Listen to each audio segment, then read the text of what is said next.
I think we can get started. Welcome. Thank you everybody for making some time to have this conversation with us. My name's Kimie Weoka. I am the capacity building analyst for the Affordable Rental Housing Division. Does everything look okay on the screen? Are you getting any weird things? Everything look kind of, everything's visible? You can hear me okay? I can hear you great, and it looks great. And just a reminder for everyone, if they could mute their phones to reduce the background noise, that'd be great. Thanks, Camille. Great, thank you, Cassie. We've got a great team here helping out. We've got Cassie Clark, Michael Parkhurst, Claudia Cantu, Love Johnson, and Angelica Martinez will all be helping out with the breakout rooms later today. And I'm just going to dive right in.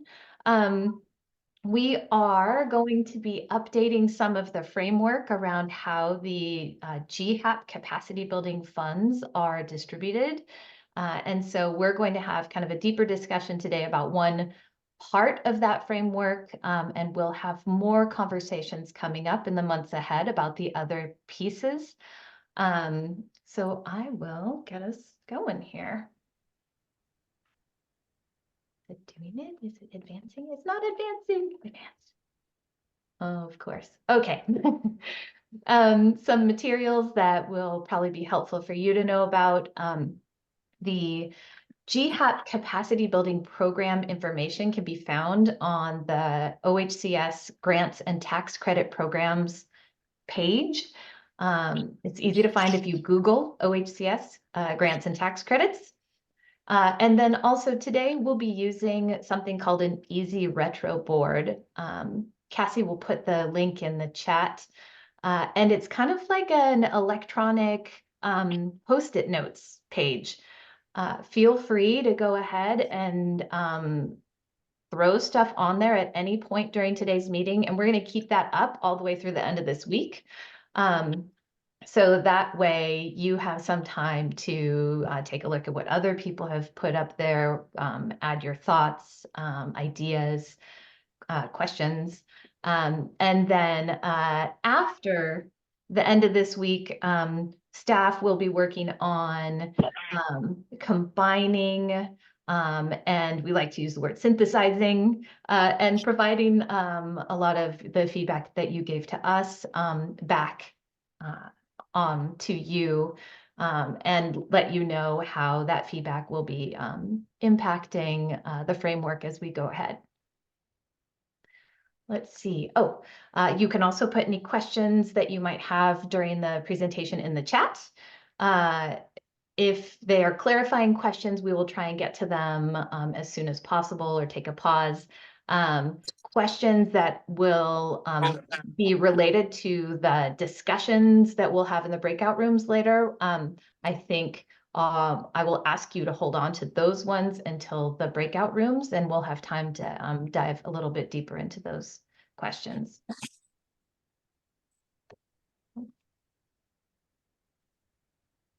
Some of the goals that I have for the meeting today, and I know you have brought your own as well, are to share some information with you about the GHAP capacity building program, discuss the new framework that we're considering and the new distribution pathway, and hear your experiences and gain some insight from your understanding and your perspective of development and long-term operations.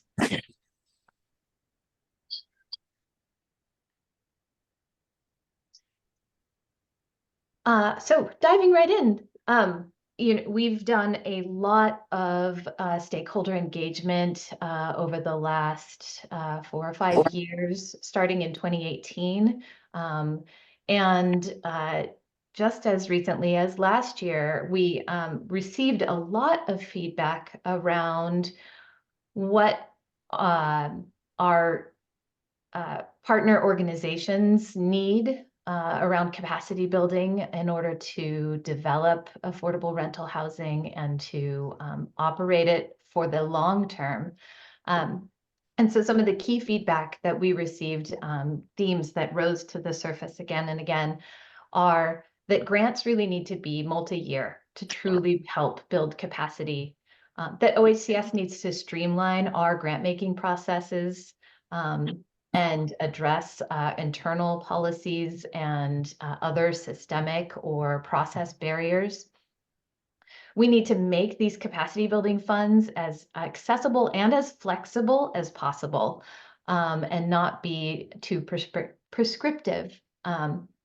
We need to use these funds to deepen the bench and build out the workforce, and not in just the smaller kind of component of the ecosystem around development, but really thinking about the broader ecosystem that supports development and long-term operations of multifamily affordable housing. We need to find more pathways for distributing the GHAP capacity building funds. They have historically just gone out through a request for applications through our procurement process, but there are other opportunities and other pathways that we needed to explore. And then really, we needed to help elevate the importance and the awareness and visibility of asset management in the long-term stability of these housing projects and the organizations that run them and serve the residents.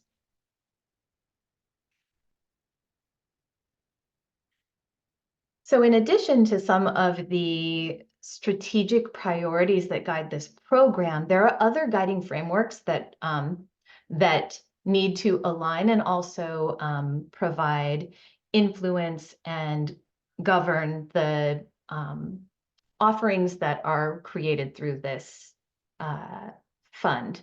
So this is just a graphic. This graphic and other ones you see, they are all on the GHAP capacity building webpage if you want to take a look at them in greater depth.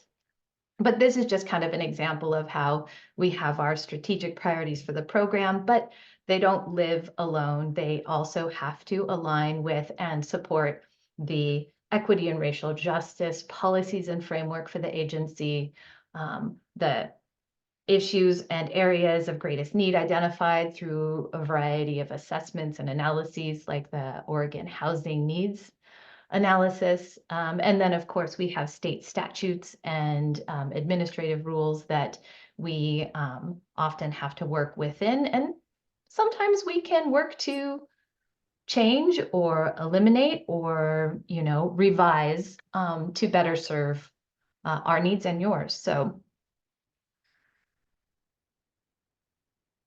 the current strategic priorities or the kind of guiding questions that we ask in this program before we build any new offering is, does this build knowledge and collective power for our housing organization partners? Is it building capacity for those organizations to determine their own path, to if they should choose not to partner in future developments, or that's a goal of theirs, what do they need in order to get to that goal? Build long-term stability, both for those partner organizations and also for the housing that exists out there, and also for the industry as well and regions, and to build leadership capacity to do this work and lead this work. So the current priorities around the current investment priorities are workforce development and investments in training and training programs, rural, regional, and organizational capacity building, and culturally specific developer and sponsor organization capacity building.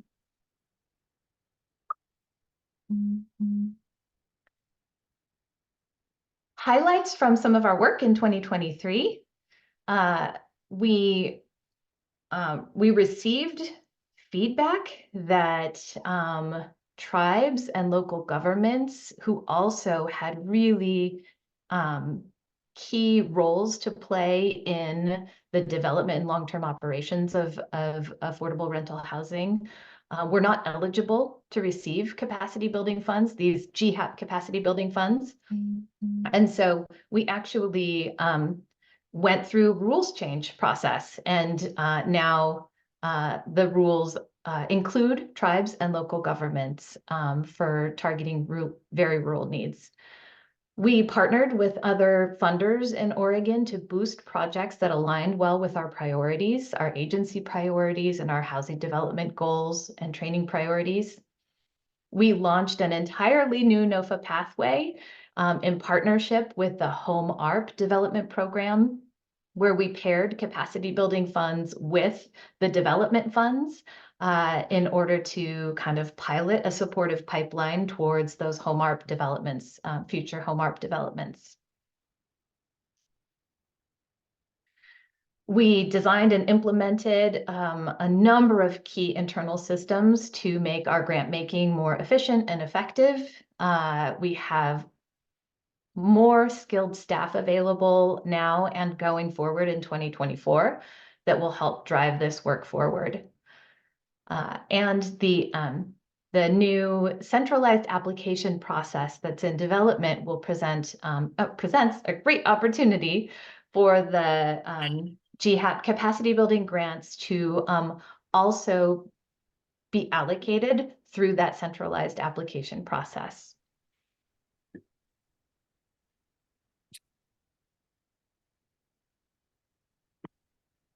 Let's see, I've gotten ahead of my talking points. Hold on a sec. Okay. So given what we've learned over the last 10 years of this grant, at least, and from the stakeholder engagement we've done, and also given the context that we are working within at this point in time, the current framework that we're recommending for 2024 includes these 3 primary conduits for distributing funds. One is a conduit that would allow for us to do direct grants to developer and sponsor organizations towards building new housing and supporting the retention and preservation of existing housing and portfolios. Second conduit would be for training and workforce program investments. And then the third is would allow us a distribution pathway to provide one-time grants for projects, capacity building projects that have vast regional impact or are innovative and line up multiple priorities and goals, and grants that are tied to delivery of key services or key divisional projects and program goals. Today, we're going to focus primarily on the direct to organizations, direct to sponsor and developer organizations grants, which are the item number 1 on this graphic.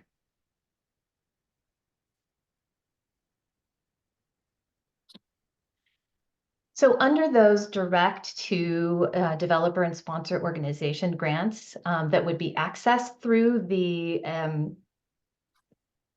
centralized application process, excuse me,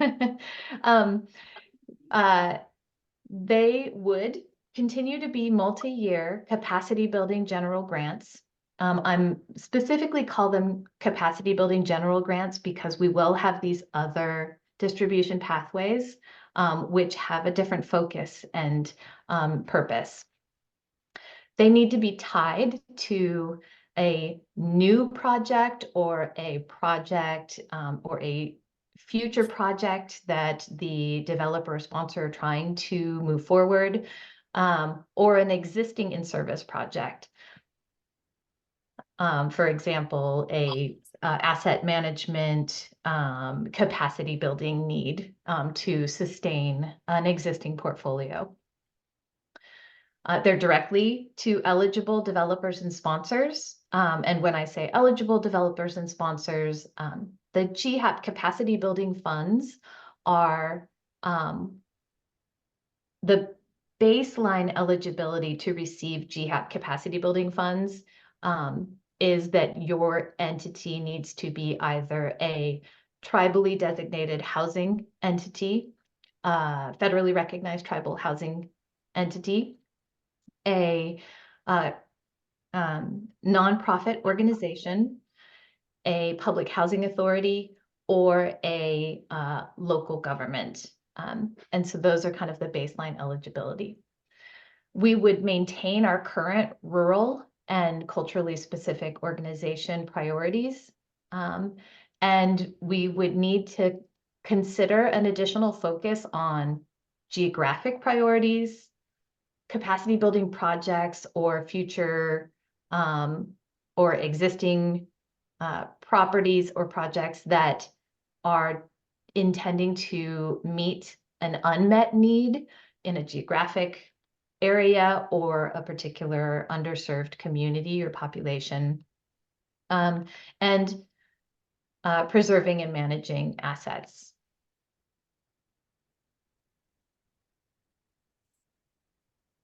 Grant eligible or allowable for reimbursement activities would include adding or paying for existing housing development or asset management staff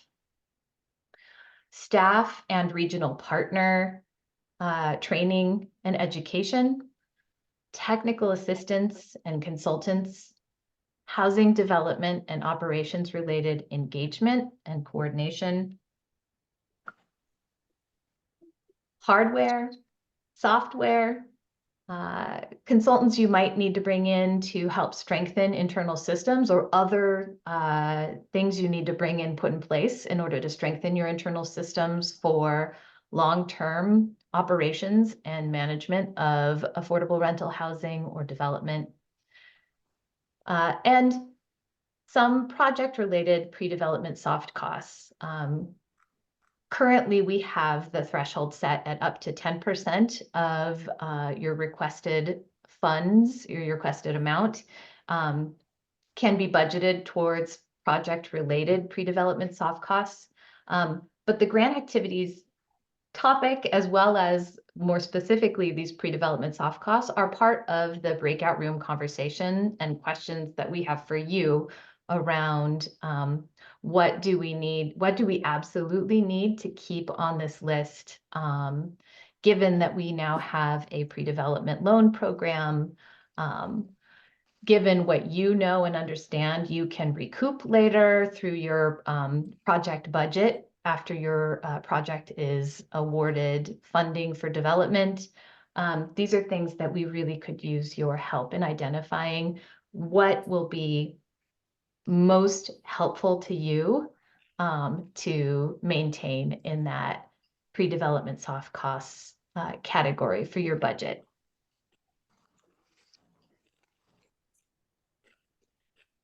Eligibility for this distribution pathway would be nonprofit organizations, housing authorities, and tribal nation housing entities.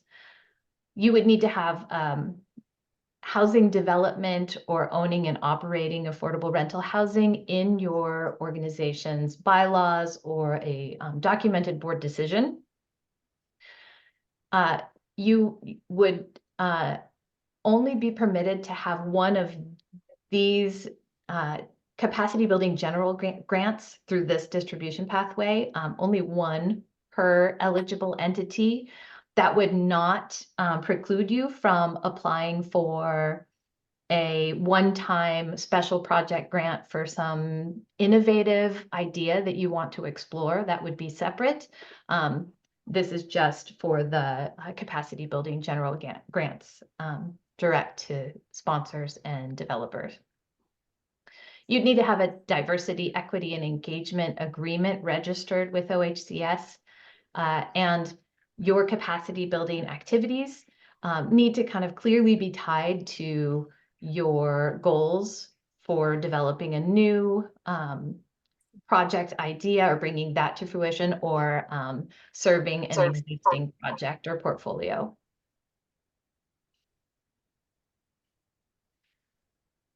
Another thing that we'd like to ask for your help with in the breakout rooms is really talking about and considering how do we prioritize investments through this pathway and others for these capacity building funds. What is going to be the most effective influx or kind of boost that we can provide and to whom? So really helping us to identify where the, how should we identify greatest areas and need and timing for capacity building funds. Some of the things we have considered are prioritizing established and emerging developers and sponsors with prior experience. At this point in time, where can these capacity building grants be most effective in helping us to meet our state's housing goals and our community housing goals, housing development goals and needs? That these funds would go to small or medium-sized organizations. They would need to have a clear intention to serve an unmet need, whether that's a community or a geographic need. Culturally specific organizations have been a priority underneath our equity and racial justice goals for the agency. So we would recommend those continuing on as a factor to prioritize those investments. That the capacity building is tied to a balance of state or rural serving project.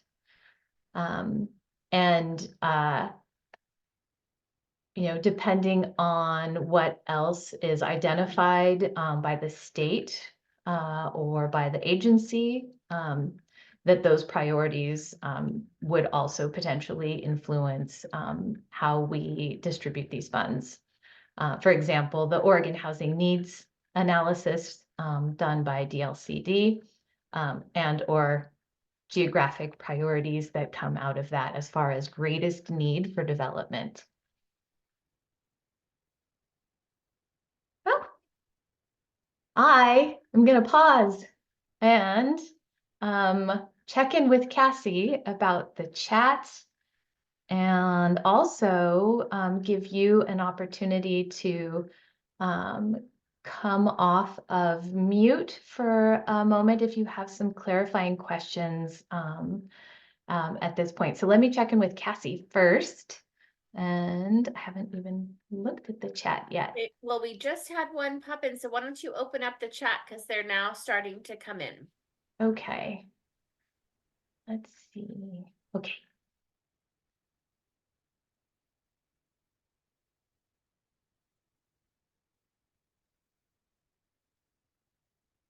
Pairing experienced developer consultants with a CSO that wants to learn is a logical match. I love that idea. Yes, and Robin Smith, you are actually one of a small but mighty group of experienced developers and consultants that are reaching out to this program and have been recently asking how we can create an opportunity to offer you as a resource, offer your knowledge and insight as a resource to provide support. So if it's okay, I will contact you. If you could put your, let's see, I'll put my contact information. Excuse me, I meant to do this. Let me put my email address in here. And please reach out to me so we can talk about this more. That's me. Sorry, I don't do a lot of these. Sorry. I will be doing a lot more. So probably by the, third one that you see me do, I'll be pretty polished here. Okay. Is there a definition of small and mid-sized organizations? I think that some programs have, and that would be something that we would need to settle on a definition for this program prior to launching. So if you have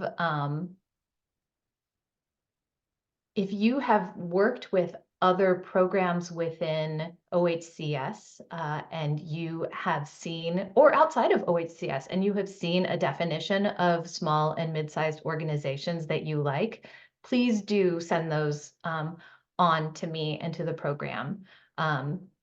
It's absolutely an important piece of this, and those things will be clearly defined soon. But we currently don't have a definition for either of those yet to share with you. Okay, Lydia, these slides were about housing development related capacity building grants. Will the other pathways, special projects, be accessed through the new centralized NOFA?